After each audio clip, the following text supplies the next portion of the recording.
ఇప్పటి వరకు నా ఛానల్ ఎవరైనా సబ్స్క్రైబ్ చేయకపోతే please subscribe my channel, like my videos and share my videos. ఈ వీడియోలో నేను మీకు టేస్టీగా సాంబార్ అనేది ఎలా చేసుకోవాలో చూపిస్తాను. ఇది బ్యాచిలర్స్ అయినా కానీ, కొత్తగా కుకింగ్ చేసే వాళ్ళైనా కానీ పూర్తి కొలతలతో చూపిస్తాను చూడండి. చాలా అంటే చాలా టేస్టీగా ఉంటది. దీనికి నేను హాఫ్ కప్పు కందిపప్పు తీసుకొని కడిగి నీట్‌గా నానపెట్టుకున్నాను. కడిగిన తర్వాత ఒక 10 మినిట్స్ అయినా నానబెట్టండి. నేను నానిన తర్వాత ఒక గ్లాస్ వాటర్ అయితే పోస్తున్నాను. హాఫ్ కప్ కందిపప్పు తీసుకున్నాను కదా! ఇందాక చూపించినంత. దీంతో నేను ఒక గ్లాస్ వాటర్ అయితే పోస్తున్నాను.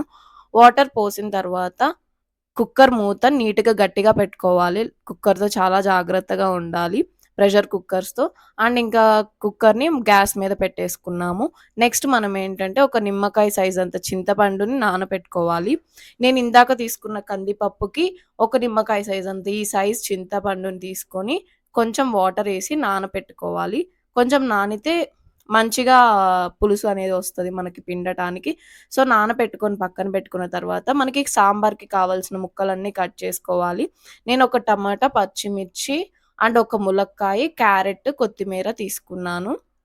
వాటిని ఫస్ట్ మనం నీట్‌గా కడుక్కోవాలి. కడగకుండా అయితే అసలు వాడమాకండి. నీట్‌గా కడుక్కొని యూజ్ చేయండి.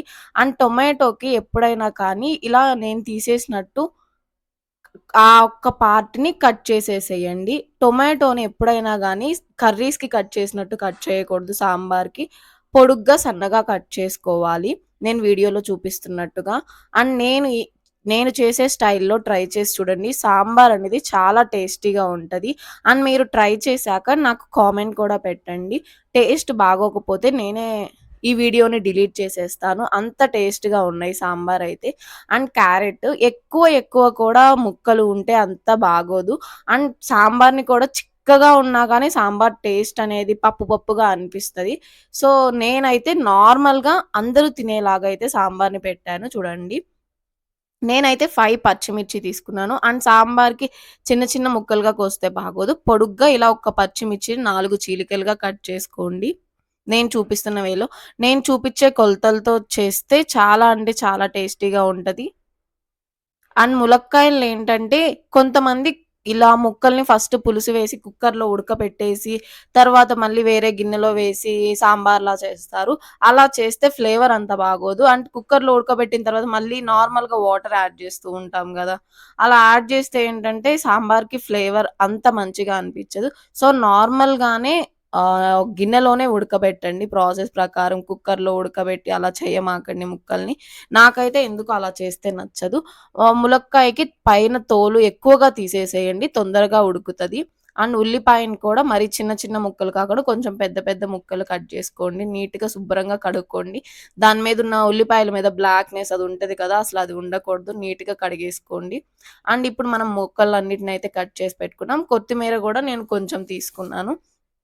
దాన్ని కూడా కాడలు కట్ చేసేసి నీట్‌గా కడుక్కొని చిన్న చిన్న ముక్కలుగా కట్ చేసుకొని పక్కన పెట్టుకోండి. మనం అన్నీ ముందుగానే రెడీ చేసుకొని పెట్టుకుంటే ఏంటంటే, హడావుడి లేకుండా ప్రాసెస్ మొత్తం క్లియర్‌గా మీకు అర్థమవుతది. అండ్ మీరు హడావుడి లేకుండా వండుకోవచ్చు.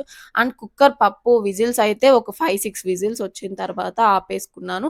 అండ్ మీరు కుక్కర్ మూత తీసే ముందు ప్రెషర్ పోయిందా లేదా అని చెక్ చేసుకొని తీయండి. కొత్తగా కుకింగ్ చేసే వాళ్ళైతే అండ్ హాస్టల్‌లో ఉండేవాళ్ళు ఈ ప్రెషర్ కుక్కర్స్‌తో చాలా జాగ్రత్తగా ఉండాలి. అండ్ బాగా ఇలా పప్పు గుత్తితో మెదుపుకోండి.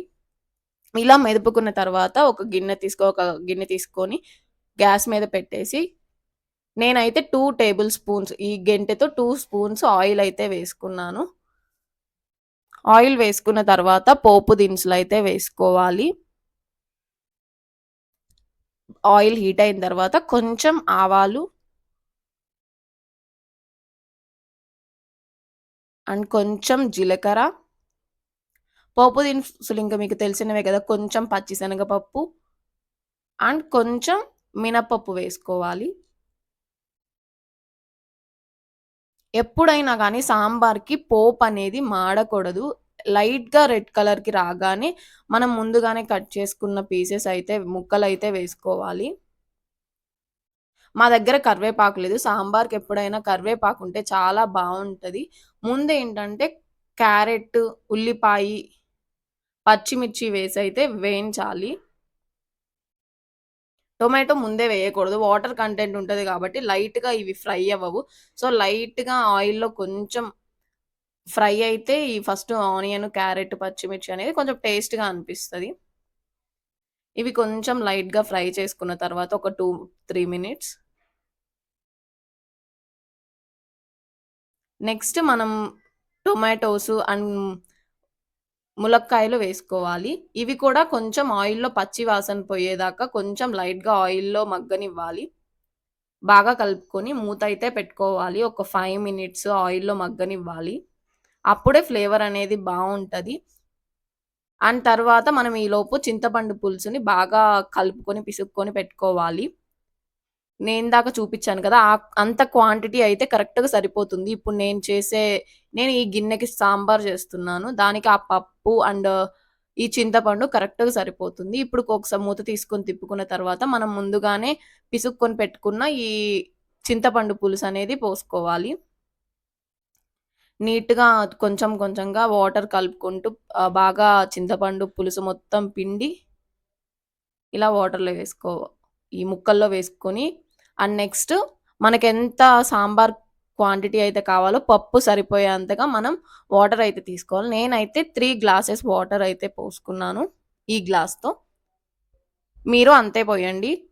మళ్ళీ ఏంటంటే మనం కొంచెం పప్పు కల్ మెదిపాం కదా! దాంట్లో కొంచెం లూజ్ అవ్వనీకి కొంచెం వాటర్ అయితే యాడ్ చేసి పోస్తాం గదా! కొంచెం పసుపు వేసుకోండి. అండ్ నేనైతే 3 టేబుల్ స్పూన్ సాల్ట్ అయితే వేస్తున్నాను. చింతపండు పులుసుకి తగ్గట్టు సాల్ట్ వేసుకోండి. మీరింకా ఎక్కువ చేసుకోవాలనుకుంటే దానికి తగ్గట్టుగా క్వాంటిటీ పెంచుకుంటా వెళ్ళండి. అండ్ నేను 1.5 స్పూన్ అయితే కారం వేశాను. ఎందుకంటే ఆల్రెడీ పచ్చిమిర్చి వేసాం కాబట్టి మరీ ఎక్కువ అవసరం లేదు. ఇప్పుడివి బాగా కలుపుకోవాలి. బాగా కలిపిన తర్వాత మనం మీడియం ఫ్లేమ్‌లో పెట్టుకొని మూత పెట్టేసుకోవాలి. ఈలోపు మనం కొంచెం బెల్లాన్ని కొని పెట్టుకోవాలి. కొంచెం బెల్లం వేయాలి. మరీ ఎక్కువైనా గాని తియ్యగా బాగోదు. కొంచెం నేనిందాక చూపిచ్చినంత కొంచెం అయితే వేసుకోండి. సాంబార్ అనేది చాలా టేస్టీగా ఉంటాయి. అండ్ మాకు బెల్లం ఇష్టం లేదనుకునే వాళ్ళు స్కిప్ చేసుకోండి. ఇలా బాగా మరిగిన తర్వాత పప్పులో కొంచెం వాటరేసుకొని లూజ్ చేసుకొని దీంట్లో ఈ ముక్కల రసంలో అయితే వేసేసుకోండి. అండ్ పప్పుని డైరెక్ట్ అంతే గట్టిగా వేస్తే నీట్‌గా అంటే మంచిగా కలవదు సాంబార్‌లో. తర్వాత కొంచెం సాంబార్ పొడి వేసుకోండి. వేసి బాగా కలపండి. సాంబార్ పొడి లేకపోయినా గానీ చాలా బావుంటది. అండ్ సాంబార్ పొడి వేసుకుంటే ఇంకొంచెం మంచి ఫ్లేవరొస్తది. అండ్ లాస్ట్‌గా కొత్తిమీర వేసుకోవాలి. అండ్ మనమేంటంటే పప్పు వేసిన తర్వాత కొంచెం ఒక 5-10 మినిట్స్ బాగా మరగనివ్వాలి సాంబార్‌ని. ఇలా తుక ఉడకాలి. ఇలా ఉడికితే సాంబార్ అనేది చాలా అంటే చాలా బావుంటది. ఇప్పటి వరకు నా ఛానల్ ఎవరైనా సబ్స్క్రైబ్ చేయకపోతే please subscribe my channel, like my videos and share my videos. Please watch my videos and ఇప్పటి వరకు నా ఛానల్‌ని సబ్స్క్రైబ్ చేయకపోతే మర్చిపోమాకండి. Thank you.